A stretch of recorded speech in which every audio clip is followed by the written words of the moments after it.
अवतारश्च गणेशस्य महात्मनः न शक्यते कथां वक्तुं मया वर्षशतैरपि संक्षेपेण प्रवक्ष्यामि मुख्यानां मुख्यतां गतान् अवतारांश्च तस्याष्टौ विख्यातान् ब्रह्मधारकान्।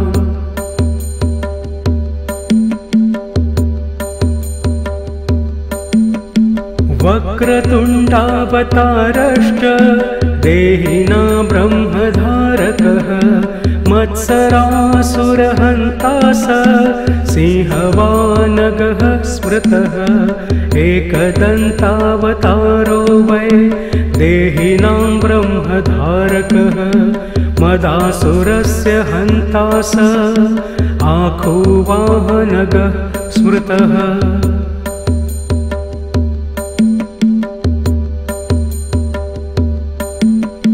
महोदर इति ख्यातो ज्ञानब्रह्म प्रकाशकः मोहासुरस्य शत्रुर्वै आखुवाहनगः स्मृतः गजाननः सविज्ञेय सांख्येभ्यः सिद्धिदायकः लोभासुरप्रहर्ता च मूषकगः प्रकीर्तितः।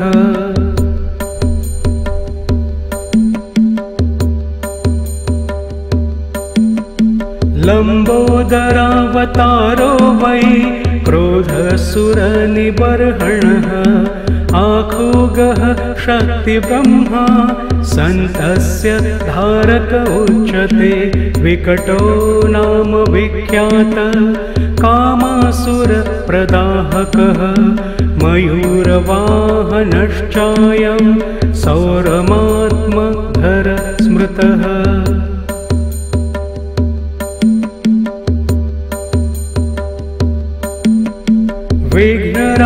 विघ्नराजावतारश्च शेषवाहन उच्यते ममासुरप्रहन्ता स विष्णुब्रह्मेति वाचकः धूम्रवर्णावतारश्च भीमानासुरनाशकः आखुवाहनतां प्राप्तः शिवात्मकः स उच्यते।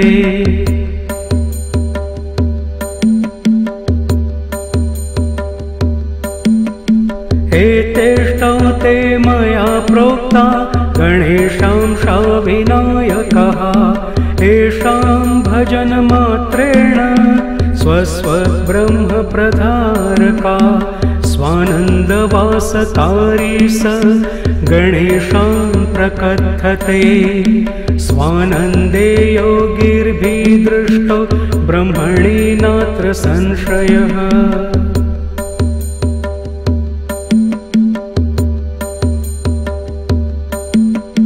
तस्यावताररूपाश्चाष्टौ विघ्नहरणा स्मृताः स्वानन्द भजनेनैव लीलास्तत्र भवन्ति माया तत्र स्वयं लीना भविष्यति सुपुत्रक संयोगे मौनभावश्च समाधि प्राप्यते जनैः।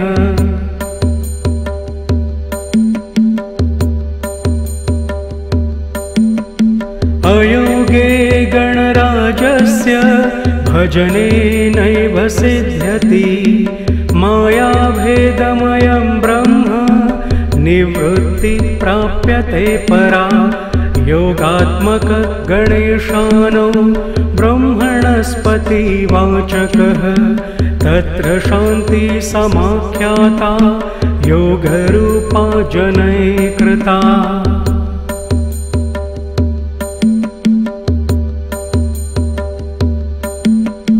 नानाशान्तिप्रभेदश्च स्थाने स्थाने प्रकथते शान्तिनानां शान्तिरूपा सा योगशान्तिः प्रकीर्तिता योगस्य योगता दृष्टा सर्वब्रह्म सुपुत्रक न योगात् परं ब्रह्म ब्रह्मभूत तेन लभ्यते।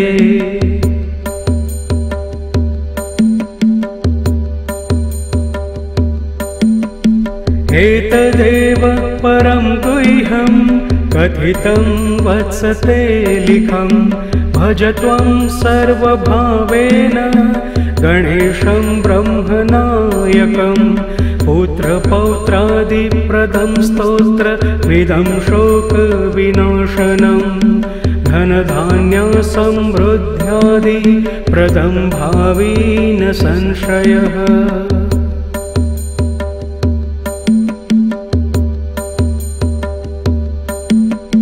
धर्मार्थकाममोक्षाणां साधनं ब्रह्मदायकं। भक्तिदृढकरं चैव भविष्यति न संशय। इति मुद्गलपुराणान्तर्गतं गणेशावतार स्तोत्रं सम्पूर्णम्।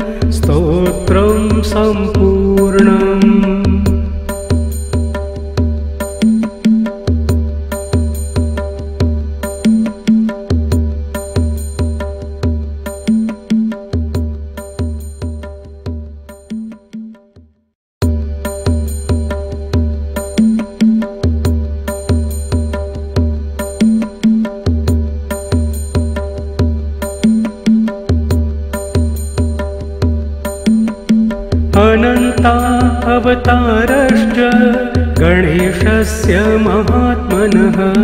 न शक्यते कथां वक्तुं मया वर्षशतैरपि। संक्षेपेण प्रवक्ष्यामि मुख्यानां मुख्यतां गतान्। अवतारांश्च तस्याष्टौ विख्यातान् ब्रह्मधारकान्।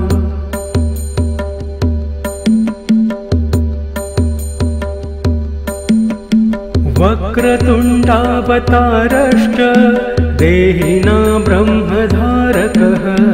मत्सरासुरहन्ता स सिंहवानगः स्मृतः। एकदन्तावतारो वै देहिनां ब्रह्मधारकः। मदासुरस्य हन्ता स आखुवाहनगः स्मृतः।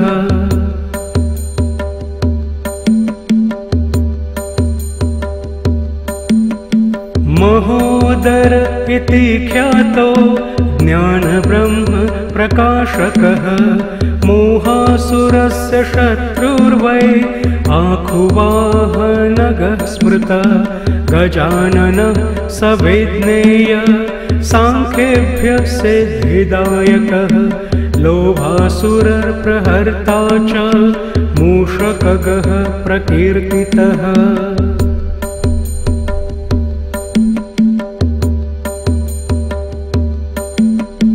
लम्बोदरावतारो वै क्रोधसुरनिबर्हणः। आखुगः शक्तिब्रह्मा सन्तस्य धारक उच्यते। विकटो नाम विख्यात कामासुरप्रदाहकः। मयूरवाहनश्चायं सौरमात्मधर स्मृतः।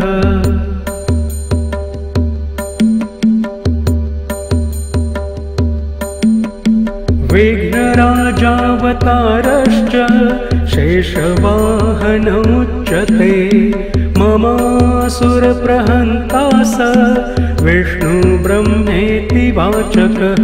धूम्रवर्णावतारश्च भीमानासुरनाशकः। आखुवाहनतां प्राप्तः शिवात्मकः स उच्यते।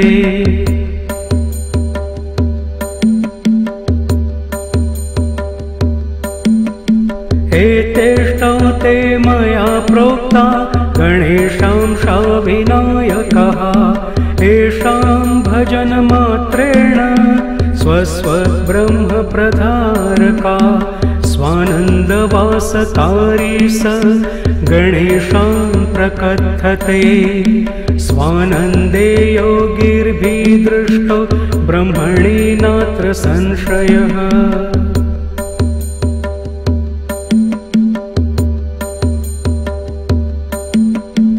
तस्यावताररूपाश्चाष्टौ विघ्नहरणा स्मृताः स्वानन्द भजनेनैव लीलास्तत्र भवन्ति माया तत्र स्वयं लीना भविष्यति सुपुत्रक संयोगे मौनभावश्च समाधि प्राप्यते जनैः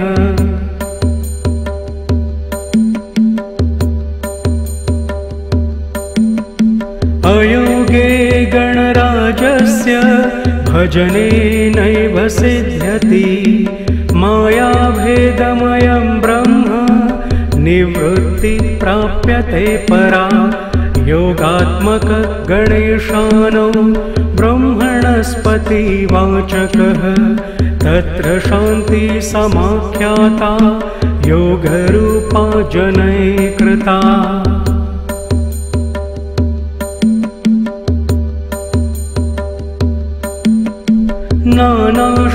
नानाशान्तिप्रभेदश्च स्थाने स्थाने प्रकथते शान्तिनानां शान्तिरूपा सा योगशान्तिः प्रकीर्तिता योगस्य योगता दृष्टा सर्वब्रह्म सुपुत्रक न योगात् परं ब्रह्म ब्रह्मभूतेन लभ्यते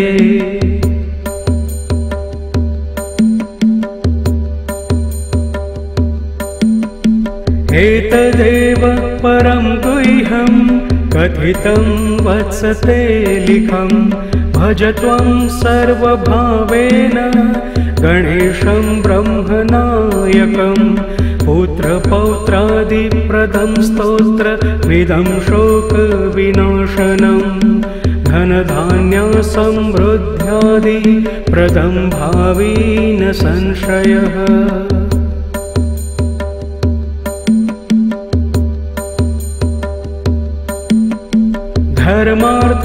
धर्मार्थकाममोक्षाणां साधनं ब्रह्मदायकं भक्तिदृढकरं चैव भविष्यति न संशय इति मुद्गलपुराणान्तर्गतं गणेशावतार स्तोत्रं सम्पूर्णम्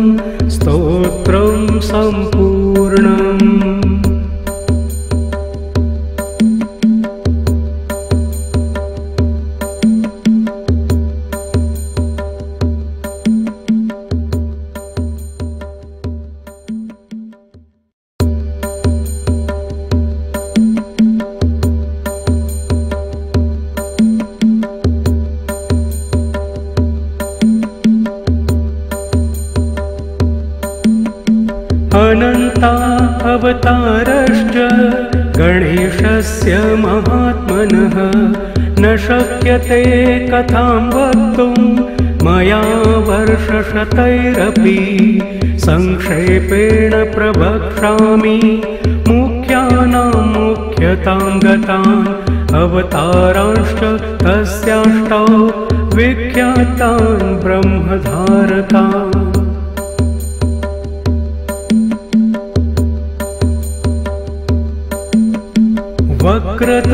वक्रतुण्डावतारश्च देहिना ब्रह्मधारकः मत्सरासुरहन्ता स सिंहवानगः स्मृतः एकदन्तावतारो वै देहिनां ब्रह्मधारकः मदासुरस्य हन्ता स आखुवाहनगः स्मृतः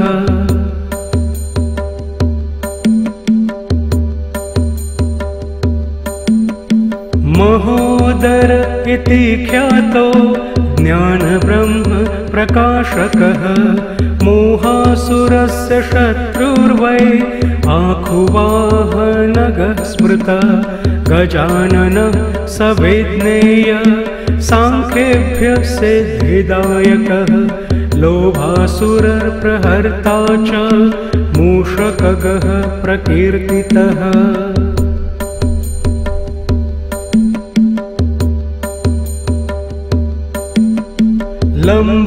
लम्बोदरावतारो वै क्रोध सुरनिबर्हणः आखुगः शक्तिब्रह्मा सन्तस्य धारक उच्यते विकटो नाम विख्यातः कामासुरप्रदाहकः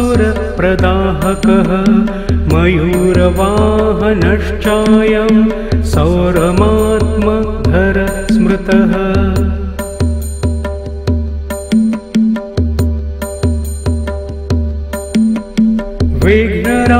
विघ्नराजावतारश्च शेषवाहनमुच्यते ममासुरप्रहन्ता स विष्णुब्रह्मेति वाचकः धूम्रवर्णावतारश्च भीमानासुरनाशकः आखुवाहनतां प्राप्तः शिवात्मकः स उच्यते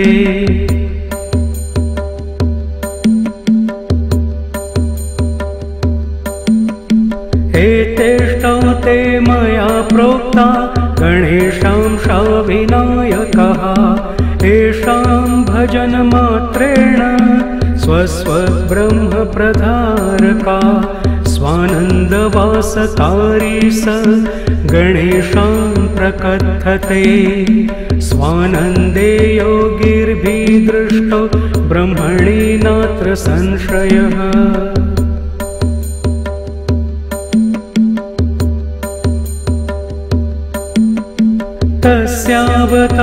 तस्यावताररूपाश्चाष्टौ विघ्नहरणा स्मृताः स्वानन्द भजनेनैव लीलास्तत्र भवन्ति माया तत्र स्वयं लीना भविष्यति सुपुत्रक संयोगे मौनभावश्च समाधि प्राप्यते जनैः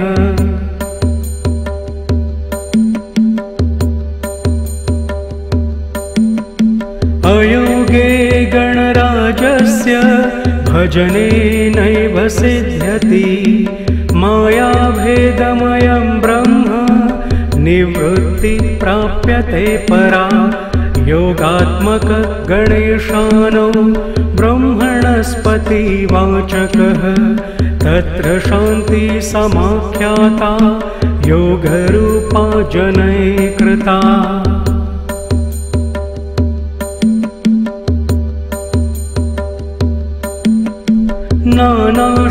नानाशान्तिप्रभेदश्च स्थाने स्थाने प्रकथते शान्तिनानां शान्तिरूपा सा योगशान्तिः प्रकीर्तिता योगस्य योगता दृष्टा सर्वब्रह्म सुपुत्रक न योगात् परं ब्रह्म ब्रह्मभूतेन लभ्यते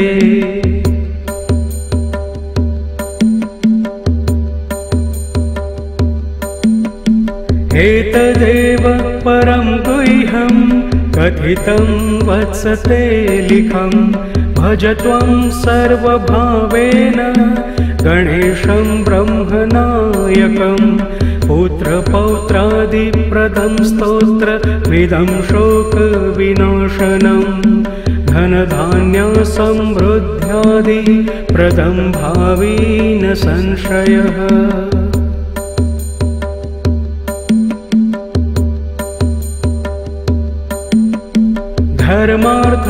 धर्मार्थकाममोक्षाणां साधनं ब्रह्मदायकं भक्तिदृढकरं चैव भविष्यति न संशय इति मुद्गलपुराणान्तर्गतं गणेशावतार स्तोत्रं सम्पूर्णम्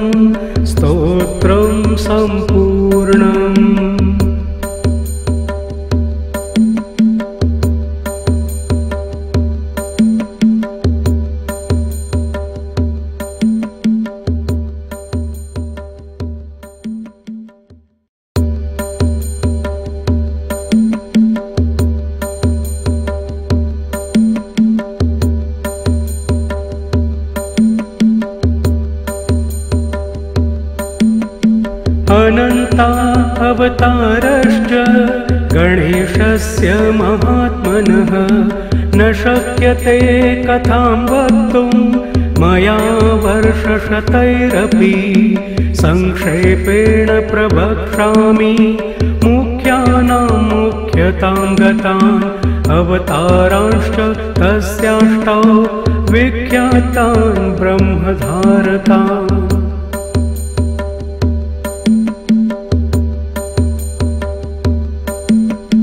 वक्रतुण्डावतारश्च देहिना ब्रह्मधारकः मत्सरासुरहन्ता स सिंहवानगः स्मृतः एकदन्तावतारो वै देहिनां ब्रह्मधारकः मदासुरस्य हन्ता स आखुवाहनगः स्मृतः।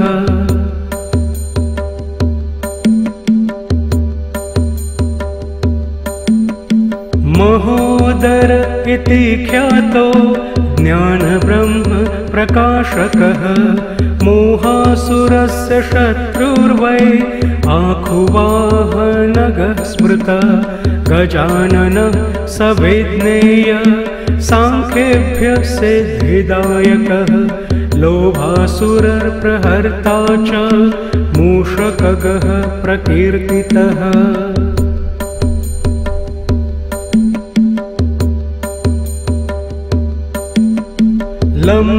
लम्बोदरावतारो वै क्रोधसुरनिबर्हणः आखुगः शक्तिब्रह्मा सन्तस्य धारक उच्यते विकटो नाम विख्यात कामासुरप्रदाहकः मयूरवाहनश्चायं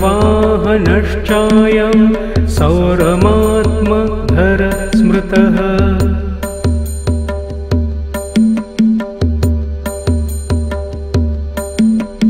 विघ्नराजावतारश्च शेषवाहनमुच्यते ममासुरप्रहन्ता स विष्णुब्रह्मेति वाचकः धूम्रवर्णावतारश्च भीमानासुरनाशकः आखुवाहनतां प्राप्तः शिवात्मकः स उच्यते।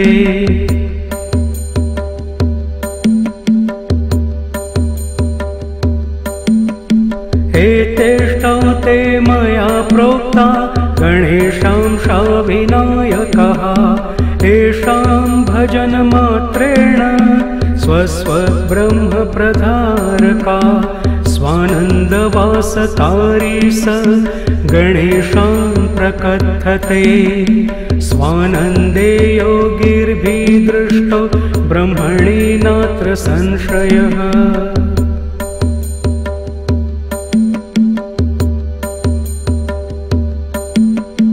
तस्यावताररूपाश्चाष्टौ विघ्नहरणा स्मृताः स्वानन्द भजनेनैव लीलास्तत्र भवन्ति माया तत्र स्वयं लीना भविष्यति सुपुत्रक संयोगे मौनभावश्च समाधि प्राप्यते जनैः।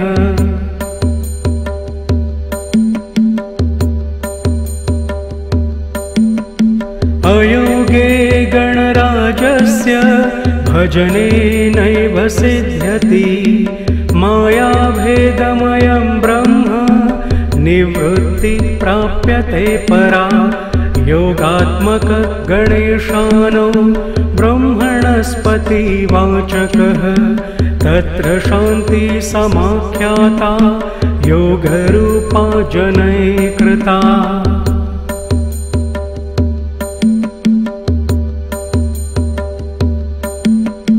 नानाशान्तिप्रभेदश्च स्थाने स्थाने प्रकथते शान्तिनानां शान्तिरूपा सा योगशान्तिः प्रकीर्तिता योगस्य योगता दृष्टा सर्वब्रह्म सुपुत्रक न योगात् परं ब्रह्म ब्रह्मभूतेन लभ्यते।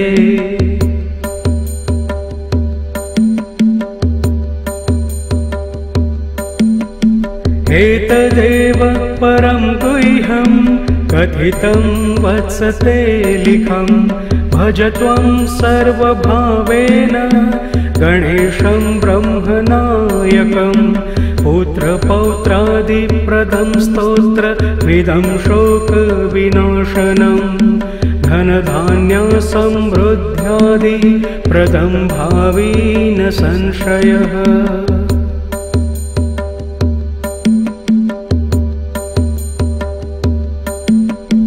धर्मार्थकाममोक्षाणां साधनं ब्रह्मदायकं भक्तिदृढकरं चैव भविष्यति न संशय इति मुद्गलपुराणान्तर्गतं गणेशावतार स्तोत्रं सम्पूर्णम्।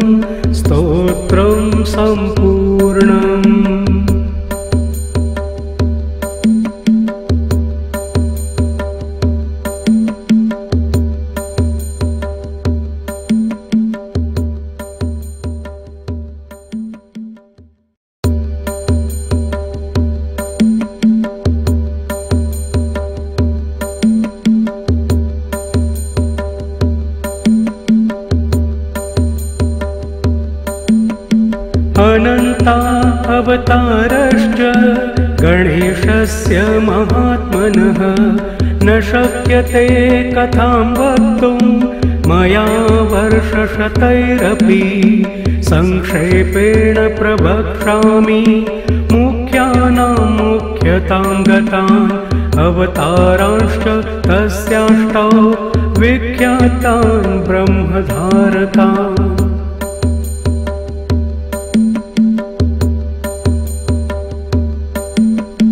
वक्रतुण्डावतारश्च देहिना ब्रह्मधारकः मत्सरासुरहन्ता स सिंहवानगः स्मृतः एकदन्तावतारो वै देहिनां ब्रह्मधारकः मदासुरस्य हन्ता स आखुवाहनगः स्मृतः।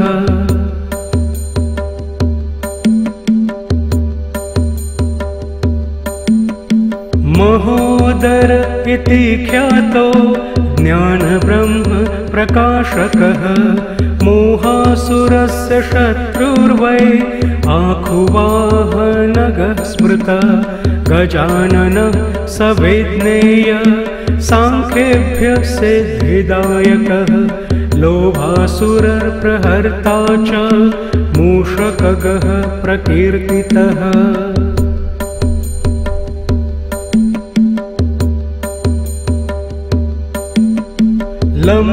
लम्बोदरावतारो वै क्रोधसुरनिबर्हणः आखुगः शक्तिब्रह्मा सन्तस्य धारक उच्यते विकटो नाम विख्यात कामासुरप्रदाहकः मयूरवाहनश्चायं सौरमात्मधर स्मृतः।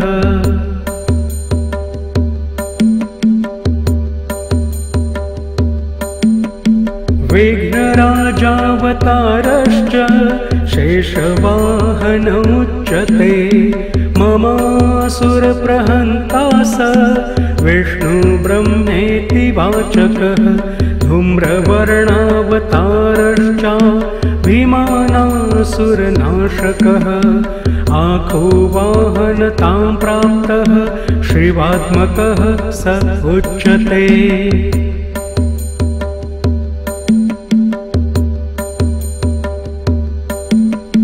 एतेष्टौ ते मया प्रोक्ता गणेशांशा विनायकः येषां भजनमात्रेण स्वस्वब्रह्मप्रधारका स्वानन्दवासकारी स गणेशान् प्रकथते स्वानन्दे योगिर्भिदृष्टो ब्रह्मणि नात्र संशयः।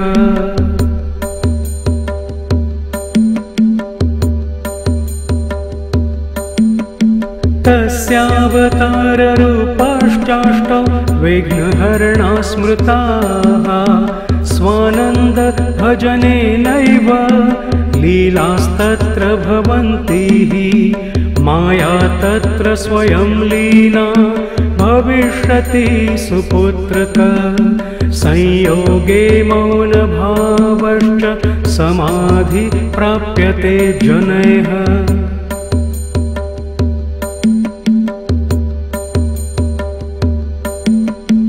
अयोगे गणराजस्य भजनेनैव सिद्ध्यति मायाभेदमयं ब्रह्म निवृत्ति प्राप्यते परा योगात्मक गणेशानो ब्रह्मणस्पतिवाचकः तत्र शान्ति समाख्याता योगरूपा जनैः कृता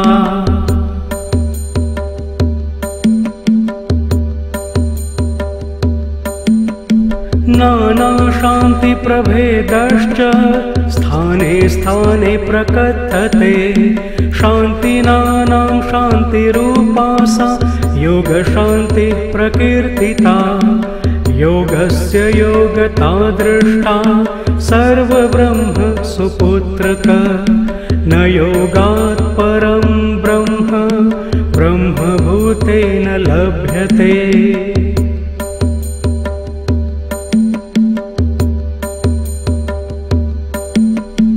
एतदेव परं गुह्यं कथितं वत्सते लिखं भज त्वं सर्वभावेन गणेशं ब्रह्मनायकं पुत्रपौत्रादिप्रदं स्तोत्रमिदं शोकविनाशनं धनधान्यसमृद्ध्यादिप्रदं भावी न संशयः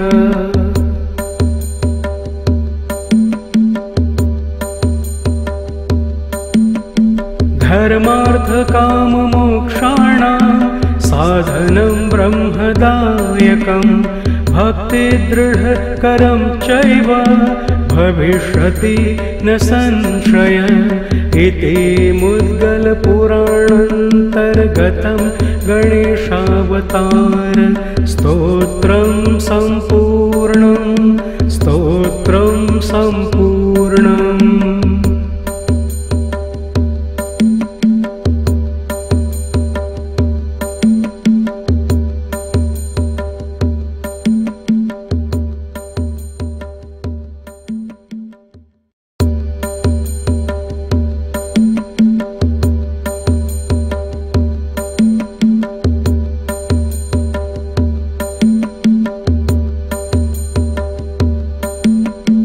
अनन्ता अवतारश्च गणेशस्य महात्मनः न शक्यते कथां वक्तुं मया वर्षशतैरपि संक्षेपेण प्रवक्ष्यामि मुख्यानां मुख्यतां गतान् अवतारांश्च तस्याष्टौ विख्यातान् ब्रह्मधारकान्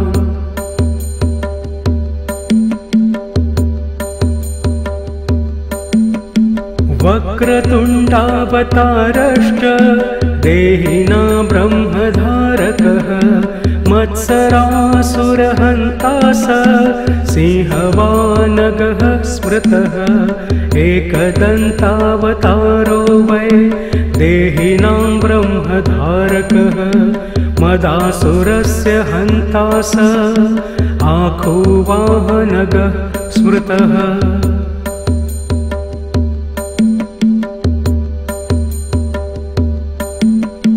महोदर इति ख्यातो ज्ञानब्रह्म प्रकाशकः मोहासुरस्य शत्रुर्वै आखुवाहनगः स्मृतः गजाननः सविज्ञेय सांख्येभ्यः सिद्धिदायकः लोभासुरप्रहर्ता च मूषकगः प्रकीर्तितः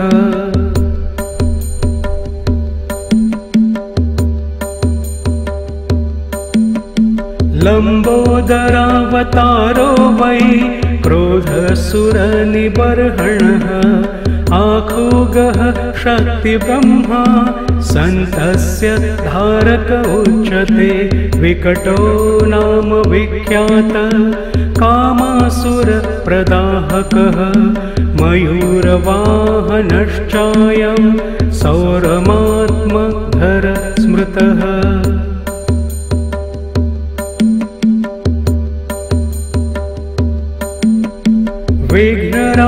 विघ्नराजावतारश्च शेषवाहनमुच्यते ममासुरप्रहन्ता स विष्णुब्रह्मेति वाचकः धूम्रवर्णावतारश्चाभिमानासुरनाशकः आखुवाहनतां प्राप्तः शिवात्मकः स उच्यते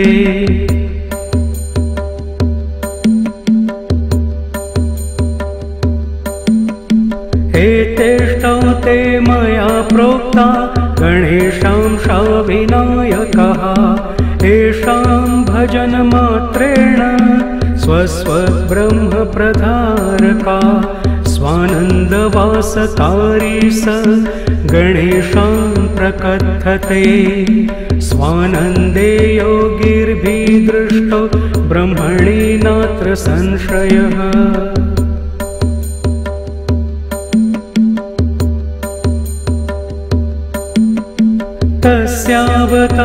तस्यावताररूपाश्चाष्टौ विघ्नहरणा स्मृताः स्वानन्द भजनेनैव लीलास्तत्र भवन्ति माया तत्र स्वयं लीना भविष्यति सुपुत्रक संयोगे मौनभावश्च समाधि प्राप्यते जनैः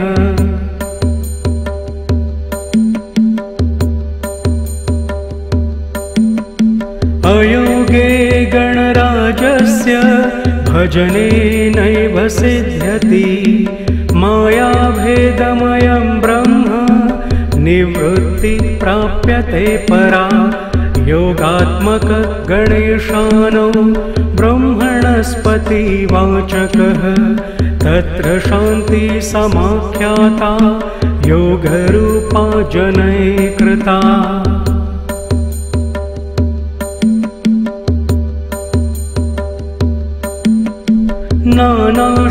नानाशान्तिप्रभेदश्च स्थाने स्थाने प्रकथते शान्तिनानां शान्तिरूपा सा योगशान्तिः प्रकीर्तिता योगस्य योगता दृष्टा सर्वब्रह्म सुपुत्रक न योगात् परं ब्रह्म ब्रह्मभूतेन लभ्यते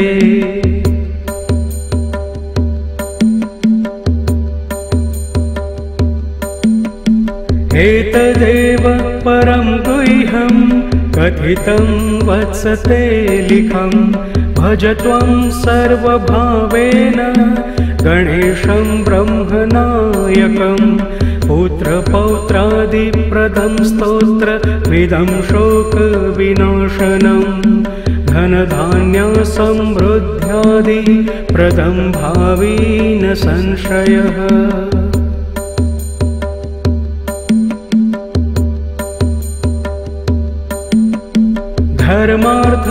धर्मार्थकाममोक्षाणां साधनं ब्रह्मदायकं भक्तिदृढकरं चैव भविष्यति न संशय इति मुद्गलपुराणान्तर्गतं गणेशावतार स्तोत्रं सम्पूर्णम्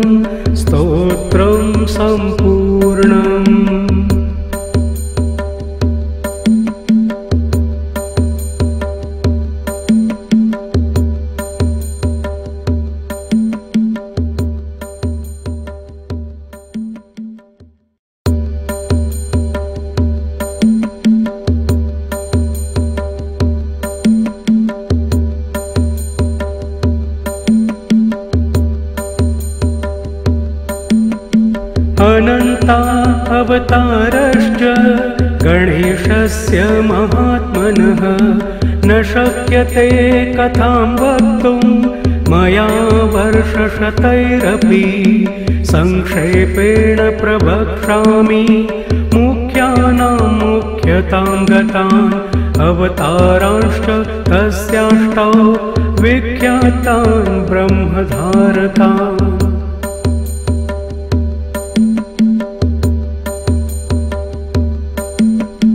वक्रतुण्डावतारश्च देहिना ब्रह्मधारकः मत्सरासुरहन्ता स सिंहवानगः स्मृतः एकदन्तावतारो वै देहिनां ब्रह्मधारकः मदासुरस्य हन्ता स आखुवाहनगः स्मृतः।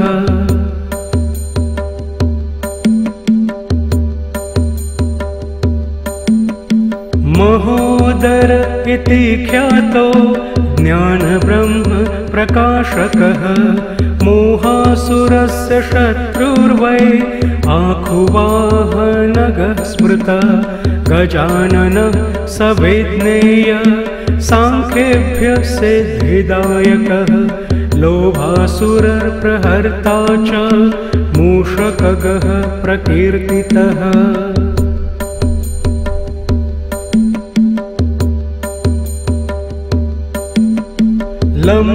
लम्बोदरावतारो वै क्रोधसुरनिबर्हणः आखुगः शक्तिब्रह्मा सन्तस्य धारक उच्यते विकटो नाम विख्यात कामासुरप्रदाहकः मयूरवाहनश्चायं सौरमात्मधर स्मृतः।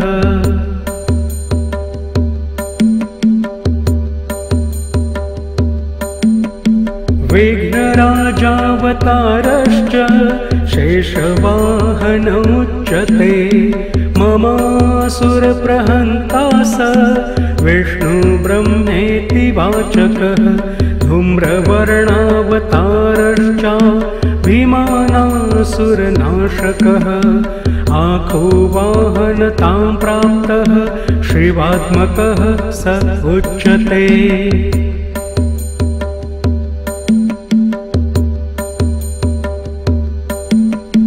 एतेष्टौ ते मया प्रोक्ता गणेशांशा विनायकः येषां भजनमात्रेण स्वस्वब्रह्मप्रधारका स्वानन्दवासकारी स गणेशान् प्रकथते स्वानन्दे योगिर्भिदृष्टो ब्रह्मणि नात्र संशयः।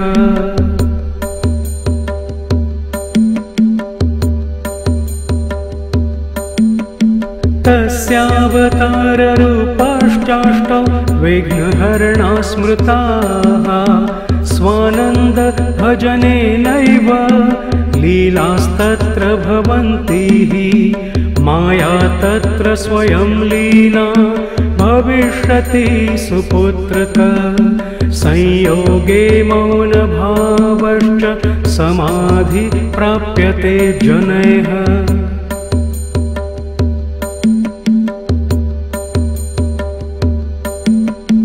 अयोगे गणराजस्य भजनेनैव सिद्ध्यति मायाभेदमयं ब्रह्म निवृत्ति प्राप्यते परा योगात्मक गणेशानो ब्रह्मणस्पतिवाचकः तत्र शान्ति समाख्याता योगरूपा जनैः कृता।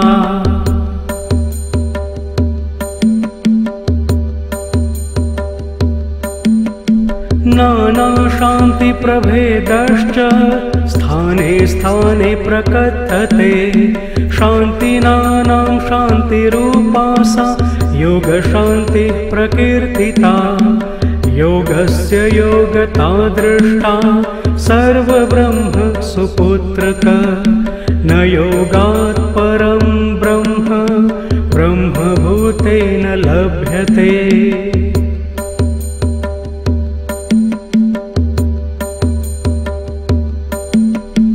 एतदेव परं गुह्यं कथितं वत्स ते लिखं भज त्वं सर्वभावेन गणेशं ब्रह्मनायकं पुत्रपौत्रादिप्रदं स्तोत्रमिदं शोकविनाशनं धनधान्यसमृद्ध्यादिप्रदं भावी न संशयः।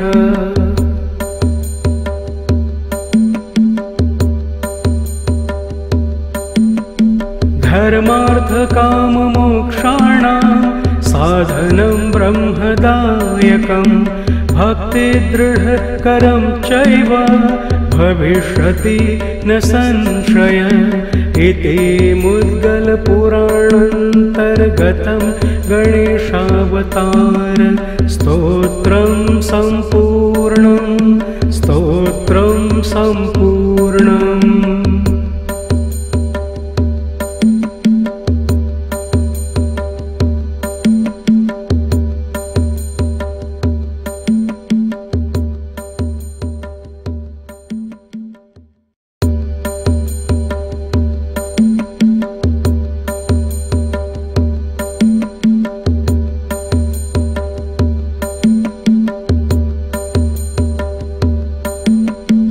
अनन्ता अवतारश्च गणेशस्य महात्मनः न शक्यते कथां वक्तुं मया वर्षशतैरपि संक्षेपेण प्रवक्ष्यामि मुख्यानां मुख्यतां गतान् अवतारांश्च तस्याष्टौ विख्यातान् ब्रह्मधारकान्।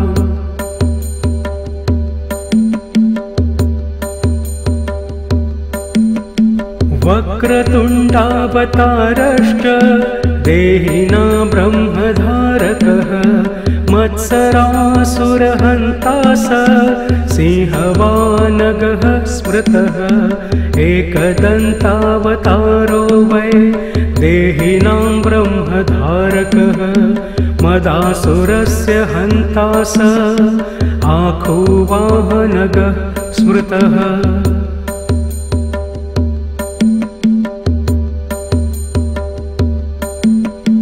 महोदर इति ख्यातो ज्ञानब्रह्म प्रकाशकः मोहासुरस्य शत्रुर्वै आखुवाहनगः स्मृतः गजाननः सविज्ञेय सांख्येभ्यः सिद्धिदायकः लोभासुरप्रहर्ता च मूषकगः प्रकीर्तितः।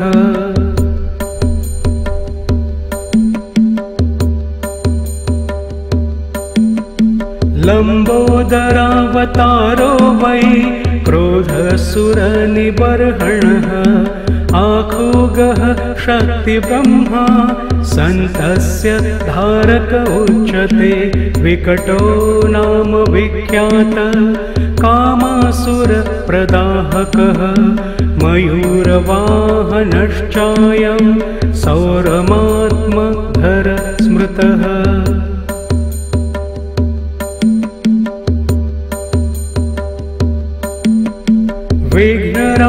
विघ्नराजावतारश्च शेषवाहनमुच्यते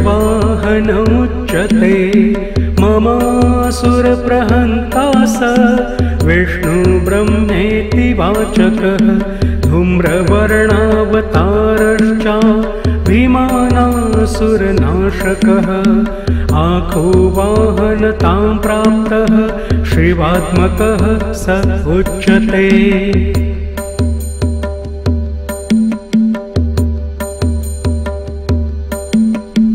एतेष्टौ ते मया प्रोक्ता गणेशांशा विनायकः येषां भजनमात्रेण स्वस्वब्रह्मप्रधारका स्वानन्दवासकारी स गणेशां प्रकथते स्वानन्दे योगिर्भिदृष्टो ब्रह्मणि नात्र संशयः।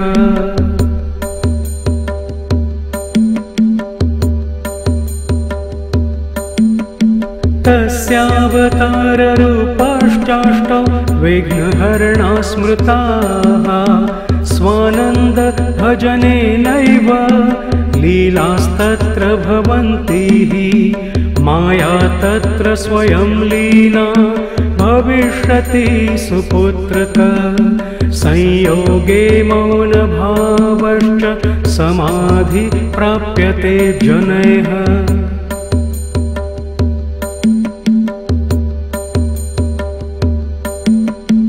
अयोगे गणराजस्य भजनेनैव सिद्ध्यति मायाभेदमयं ब्रह्म निवृत्ति प्राप्यते परा योगात्मक गणेशानो ब्रह्मणस्पति वाचकः तत्र शान्ति समाख्याता योगरूपा जनैः कृता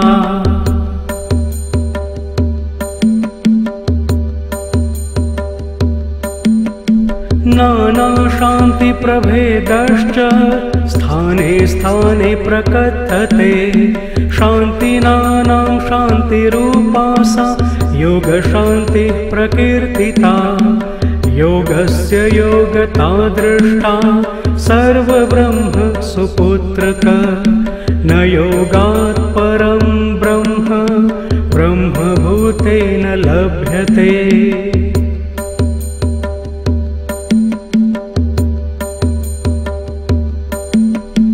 एतदेव परं गुह्यं कथितं वत्स ते लिखं भज त्वं सर्वभावेन गणेशं ब्रह्मनायकं पुत्रपौत्रादिप्रदं स्तोत्रमिदं शोकविनाशनं धनधान्यसमृद्ध्यादिप्रदं भावी न संशयः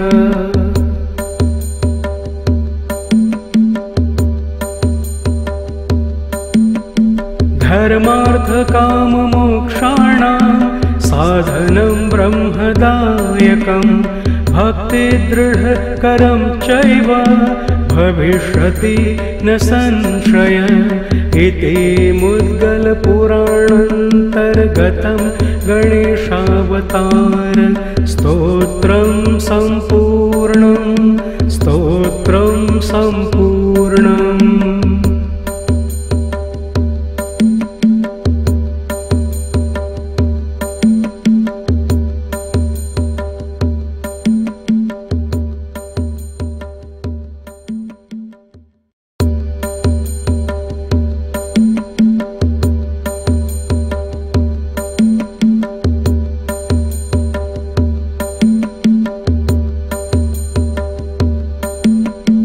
अनन्ता अवतारश्च गणेशस्य महात्मनः न शक्यते कथां वक्तुं मया वर्षशतैरपि संक्षेपेण प्रवक्ष्यामि मुख्यानां मुख्यतां गतान् अवतारांश्च तस्याष्टौ विख्यातान् ब्रह्मधारकान्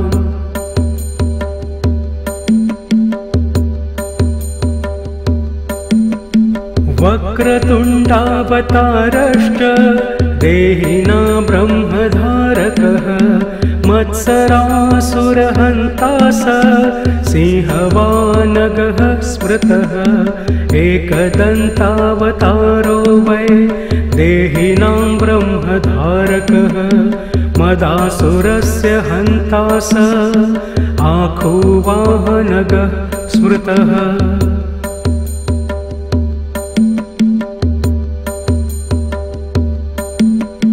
महोदर इति ख्यातो ज्ञानब्रह्म प्रकाशकः मोहासुरस्य शत्रुर्वै आखुवाहनगः स्मृतः गजाननः सविज्ञेय सांख्येभ्यः सिद्धिदायकः लोभासुरप्रहर्ता च मूषकगः प्रकीर्तितः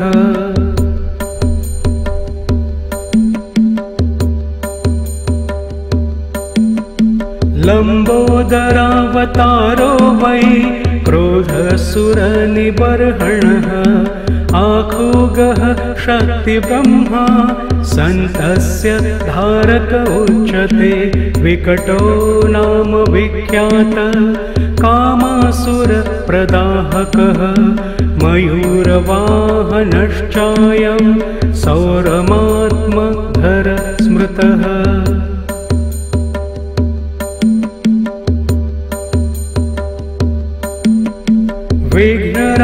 विघ्नराजावतारश्च शेषवाहनमुच्यते ममासुरप्रहन्ता स विष्णुब्रह्मेति वाचकः धूम्रवर्णावतारश्च भीमानासुरनाशकः आखुवाहनतां प्राप्तः शिवात्मकः स उच्यते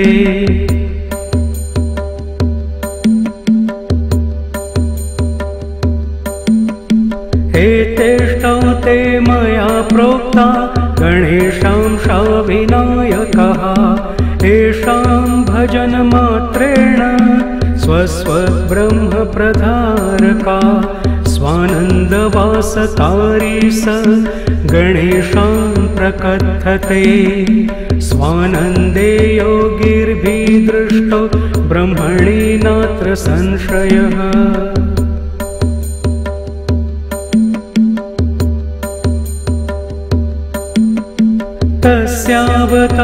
तस्यावताररूपाश्चाष्टौ विघ्नहरणा स्मृताः स्वानन्दभजनेनैव लीलास्तत्र भवन्ति माया तत्र स्वयं लीला भविष्यति सुपुत्रक संयोगे मौनभावश्च समाधि प्राप्यते जनैः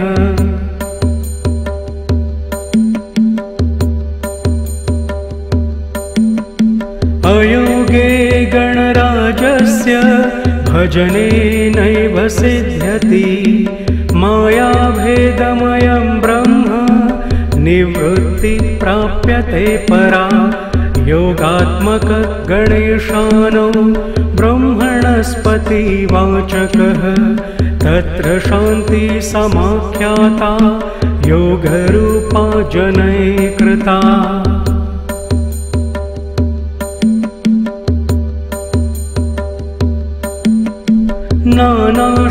नानाशान्तिप्रभेदश्च स्थाने स्थाने प्रकथते शान्तिनानां शान्तिरूपा सा योगशान्तिः प्रकीर्तिता योगस्य योगता दृष्टा सर्वब्रह्म सुपुत्रक न योगात् परं ब्रह्म ब्रह्मभूतेन लभ्यते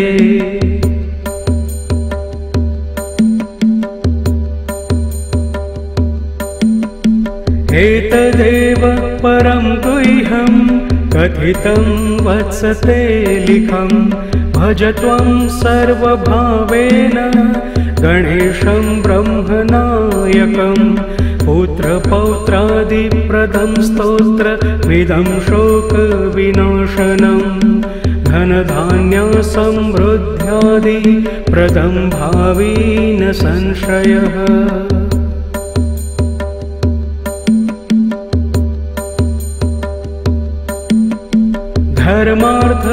धर्मार्थकाममोक्षाणां साधनं ब्रह्मदायकं भक्तिदृढकरं चैव भविष्यति न संशय इति मुद्गलपुराणान्तर्गतं गणेशावतार स्तोत्रं सम्पूर्णं स्तोत्रं सम्पूर्णम्।